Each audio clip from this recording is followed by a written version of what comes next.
तौरात में निशानियां पढ़ी थी, जिन लोगों को मालूम था उन सबों ने कहा कि यकीन तौरात में जो कहा गया है कि जब आखिरी नबी की पैदाइश होगी तो उस वक्त ये हालात पेश होंगे, यकीनन वो आखिरी नबी का जन्म हो चुका है। मेरे मोहतरम बुजुर्ग और दोस्तों, जब हजरत अब्दुल मुत्तलिब और उस बच्चे का चर्चा पूरे मक्के में फैला, सब लोग उसकी तारीफ करने लगे।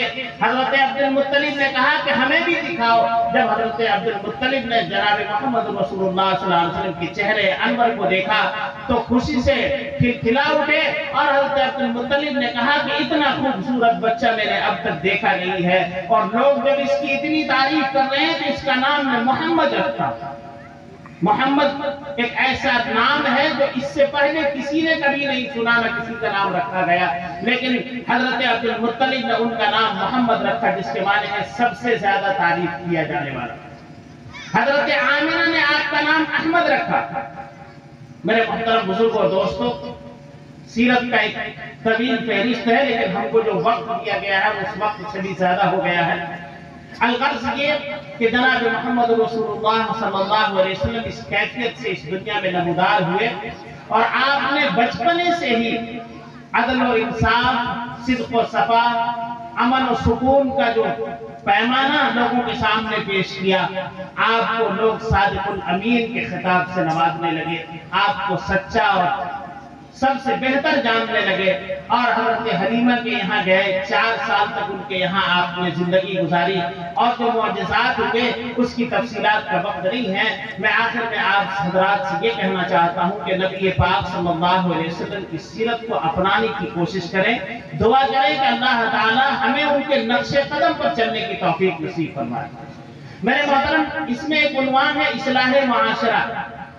हज़रत मौलाना तकी उस्मानी साहब मद्दज़िल्लहुल आली ने अपनी किताब में एक बहुत बेहतर बात लिखी है कि आज इस्लाह मुआशरा में जो भी कुछ हो रहा है उसमें सब लोगों की कोशिश ये है कि हमारा सामने वाला सुधर जाए। मौलवी तकरीर इसलिए करता है ताकि आवाम सुधर जाए, और आवाम ये मौलवियों की तनकीद इसलिए करता है कि जब मौलवी नहीं सुधरा तो हम क्या सुधरेंगे। गर्द ये कि सब एक दूसरे को सुधारने के चक्कर में है। मैं इस्लाह मुआशरा के उन्वान पर सिर्फ इतनी सी बात मैं आप लोगों से कहना चाहता हूँ कि दूसरों को सुधारने से कोई नहीं सुधरेगा। हम आपको सुधारने लगे तो आप भी नहीं सुधरेंगे, आप हमें सुधारने लगे तो हम भी नहीं सुधरेंगे। लेकिन अगर हम और आप सब ये तय कर लें कि हम अपने आप को सुधार लेंगे, यहाँ बैठा हुआ हर इंसान अगर ये तहैया कर ले कि नहीं हमें अपने आप को सुधारना है, तो मैं समझता हूँ कि इस मजमे का हर आदमी सुधरता हुआ नजर आए। तो हमें ये तहैया करना है। इस्लाह मुआशरा का जलसा अल्हम्दुलिल्लाह यहाँ के नौजवानों ने, यहाँ की जो जमीयत का इंतखाब हुआ उन लोगों ने, हमारे मौलाना शहीद साहब ने, हाफिज जलाल साहब जो जमीयत के जिम्मेदार हैं जामतड़ा के, इन लोगों ने ये प्रोग्राम किया, आप लोग तशरीफ लाए। इसका क्या मकसद क्या है? मकसद ये है कि कुछ फायदा हो, और फायदा ये है कि हम अपने आप को सुधारने की कोशिश करें। और हम जब सुधर जाएंगे तो ये याद रखें कि मुसलमान के बारे में अल्लाह ताला ने साफ लफ्ज़ों में कहा है, ला तहिनु वला तहज़नु व अंतुम लालून, तुम डरो मत, गमगीन मत हो, तुम ही सरबुलंद रहो। आज दुनिया में जलील ख़ार हो रहा है, उसकी वजह यह है कि मुसलमानों के सरबुलंद होने की जो शर्त रखी गई वो शर्त हमारे अंदर नहीं। वो शर्त ये है कि तुम मोमिन बन जाओ। आज हम मोमिन नहीं हैं।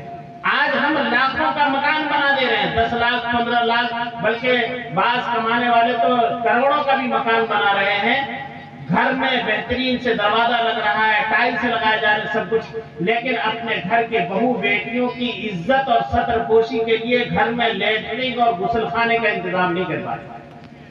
और उसकी वजह यह है कि हमारी औरतें तालाबों में नहा रही हैं, हमारी घर की औरतें सड़क किनारे चापाकलों पर नहा रही है। मेरे मोहतरम, सोच कर देखें, आप मुसलमान हैं, मुसलमानों की शहजादियां हैं आपके घरों की बेटियां, आप उसको गैरों के सामने इस तरह से बहाना करके नहाने पर मजबूर कर रहे हैं। ये याद रखें कि अल्लाह ताला आपसे पूछेगा कि घर तो बड़े बड़े बनाए थे, आपने नहाने का इंतजाम क्यों नहीं किया था।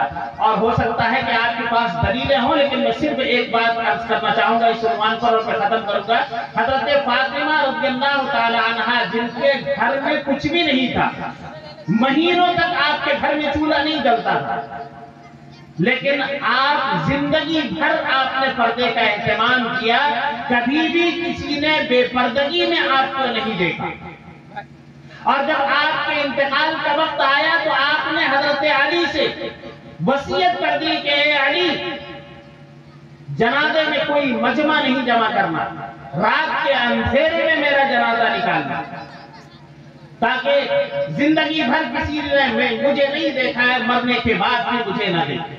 حضرت فاطمہ جو تمام جنت کی عورتوں کی سردار ہے، نبی پاک صلی اللہ علیہ وسلم کی سب سے چہیتی بیٹی ہے، بالکل غربت و افلاس کی زندگی ہے، لیکن آپ نے اپنی حیا اور اپنی عزت اور اپنے کردار کو ایسا نبھا کر دکھایا کہ کتابوں میں آتا ہے رات میں آپ کا جنازہ اٹھا، حضرت علی، حضرت حسن اور حضرت حسین، چونکہ ایک چوتھے آدمی کی ضرورت تھی، اس لیے غالباً حضرت ابو ذر کو بلایا گیا کہ 4 لوگوں نے کندھا دے کر صرف جنازہ لے جا کر وہاں رکھا، ان کے علاوہ کوئی 5واں نہیں تھا۔